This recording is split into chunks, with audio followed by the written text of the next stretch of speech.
Welcome to Mollik's EDUCARE Accounting 3, Father of Accounting, Luca Pacioli. Luca Pacioli, 1447 to 1517, was the first person to publish detailed material on the double entry system of accounting.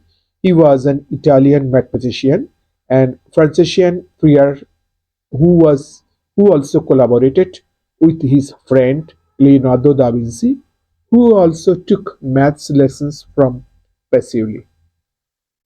Why do we need accounting? Accounting helps to track income and expenses so businesses can manage cash flow and stay on top of tax deadlines using skills such as auditing, securing investments, and buying assets.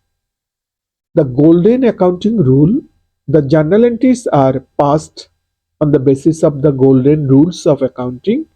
To apply this rule, one must first ascertain the types of account and then apply this rule.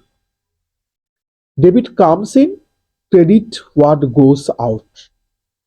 Debit the receiver, credit the giver. Debit all expenses, credit all income.